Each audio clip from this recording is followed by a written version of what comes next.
ሃይ ሰላም እንዴት ናችሁ? ውድ በዓለም ዙሪያ የምትገኙ ውድ ኢትዮጵያውያን በሙሉ እንዴት ናችሁ? በያላችሁበት ሰላማችሁ ይብዛን እምለው። እንኳን ወደ ዝንቅ ዩቲዩብ ቻናል በሰላም መጣችሁ።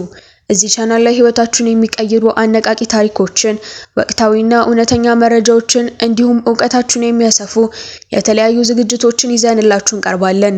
ዛሬም እንደተለመደው ልዩና አስተማሪ የሆነ ርዕስ ይዘንላችሁ መተናል። ይህ ቪዲዮ አዲስ እይታን እንደሚሰጣችሁና ለህይወታችሁ ግብዓት እንደሚሆን አንጠራጠርም። ቪዲዮን ከመጀመራችሁ በፊት ግን ለዚህ ቻናል አዲስ የሆናችሁ ሰብስክራይብ በማድረግ ቤተሰብ እንድትሆኑ እንዲሁም የደወል ምልክቷን በመጫን የምንለቃቸው ቪዲዮዎች በሙሉ በፍጥነት እንዲደርሳችሁ እንጋብዛለን። አቤል ብርሃኑ የወይኗ ልጅ በአፍሪካ መድረክ ላይ የኢትዮጵያ ባንዲራን አውለበለበ። በቅርብ በጉጉት እየተጠበቀ ያለው አልበም የማን ነው? አሁን በቀጥታ ወደ ዛሬው መሰናዷችን እንለፍ። አቤል ብርሃኑ የወይኗ ልጅ ከጅምር እስከ አፍሪካ መድረክ።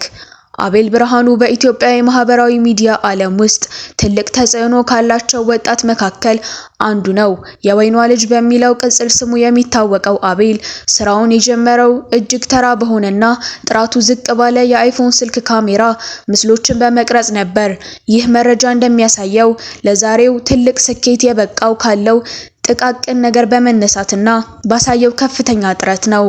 አቤል ብርሃኑ በአፍሪካ መድረክ። በአንድ ወቅት ጥራቱ ዝቅ ባለ የፎቶ ካሜራ ስራውን የጀመረው ያ ወጣት ዛሬ የብዙዎችን ልብ የገዛና የሀገሩን ሰንደቅ ዓላማ በአህጉር አቀፍ መድረክ ከፍ ያደረገ ስኬታማ ሰው ሆኗል። በኬንያ ናይሮቢ በተካሄደው ደማቅ የሽልማት ስነ ስርዓት ላይ ኢትዮጵያዊ የሶሻል ሚዲያ ተጽዕኖ ፈጣሪ አቤል ብርሃኑ የወይኗ ልጅ በአፍሪካ ጎልደን አዋርድ 2026 መድረክ ላይ ትልቅ እውቅናን አግኝቷል። አቤል በዚህ የሽልማት መድረክ ላይ የዓመቱ ምርጥ የአፍሪካዊ የጉዞ ተጽዕኖ ፈጣሪ ተብሎ በመመረጥ የወርቅ ዋንጫውን ተቀብሏል። ይህ ሽልማት ለዓመታት ለደከመበት ጥረትና ለፈጠራ ስራው የተሰጠ ትልቅ ክብር ነው።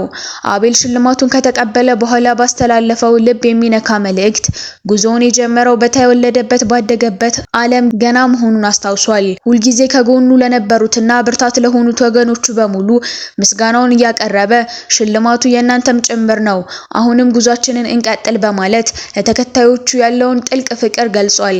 በጥቃቅን ነገሮች የተጀመረው ህልም ዛሬ አህጉር አቀፍ እውቅናን አትርፎ ለብዙዎች አርአያ መሆን ችሏል። አቤል በቅርቡ በኬንያ ናይሮቢ በተካሄደው የአፍሪካ ወርቃማ ሽልማት ላይ ተገኝቶ የሀገሩን ሰንደቅ ዓላማ ከፍ አድርጓል። በዚህ መድረክ ላይ የሚከተሉትን እውነተኛ ክስተቶች መጥቀስ ይቻላል። የሽልማት ዘርፍ አቤል የዓመቱ ምርጥ አፍሪካዊ ጉዞ ተጽዕኖ ፈጣሪ አፍሪካን ትራቨል ኢንፍሉዌንሰር ኦፍ ዘ ይር በመባል ተመርጦ ታላቁን ሽልማት ተቀብሏል። የስራው ትኩረት በተለይም በጉዞ ወይም ትራቭል ዘርፍ ላይ ባበረከተው አስተዋጽኦና ባሳደረው ተጽዕኖ አህጉር አቀፍ እውቅናን አግኝቷል። የተሰጠው ምስክርነት ዝቅተኛ ጥራት ባለው ስልክ ካሜራ ጀምሮ ዛሬ ለአህጉር አቀፍ እውቅና መብቃቱ የብዙዎችን ቀልብ ስቧል። አቤል ብርሃኑ ባዬ በሚለው የፌስቡክ ገጹ ባስተላለፈው መልእክት ኢትዮጵያን ወክለን ተሸልመናል። ከመወዳት ሰፈሬ ከተወለድኩባት ዓለም ገና ወጥቼ ዛሬ ሀገሬ ኢትዮጵያን ወክዬ ትላንት ማታ በኬንያ ናይሮቢ በተካሄደው የአፍሪካን ጎልደን አዋርድስ መድረክ ላይ የዓመቱ ምርጥ አፍሪካዊ የጉዞ ተጽዕኖ ፈጣሪ በመባል ተሸልሜያለሁ። የልጅነት መሻቴን ላልከለከለኝ ህልሜን እውን ላደረገልኝና በሄድኩበት ሁሉ ለጠበቀኝ አምላኬ ክብርና ምስጋና ይሁን።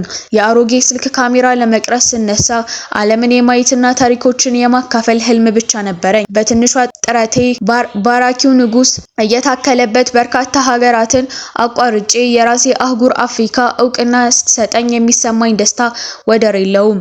ሁሌም ከጀርባ የሆናችሁ ለኔ ቆሞ መታየት የደከማችሁ በሙሉ በስማችሁ የማልጠቅሳችሁ ሁሉ ከልቤ በነጨ ምስጋና አመሰግናለሁ በማለት ሽልማቱ የእናንተም ጭምር ነው፣ አሁንም ጉዟችንን ይቀጥል ብሏል። አዲስ የሙዚቃ ጉዞ ተጀመረ። ድምፃዊት ዳግማዊት ፀሐዬ የአልበም ስምምነት ተፈራረመች። ታዋቂዋ ድምፃዊት ዳግማዊት ፀሐዬ ከናሆም ሪከርድስ ጋር አዲስ የሙዚቃ አልበም ለማሳተም በይፋ ስምምነት ተፈራረሙ። ይህ ጥምረት በሙዚቃው ኢንዱስትሪ ውስጥ የጥበብ ስራዋን ወደ አዲስ ምዕራፍ እንደሚያሸጋግረው ታምኖበታል።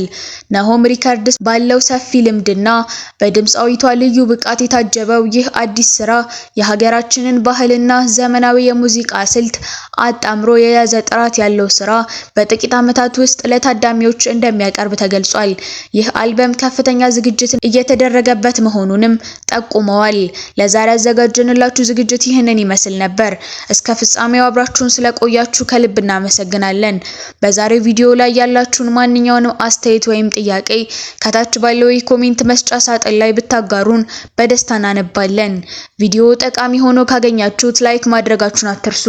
እንዲሁም ለወዳጅ ዘመዶቻችሁ እንዲደርስ ሼር አድርጉት። የእናንተ ድጋፍ ለኛ ትልቅ ብርታት ነው።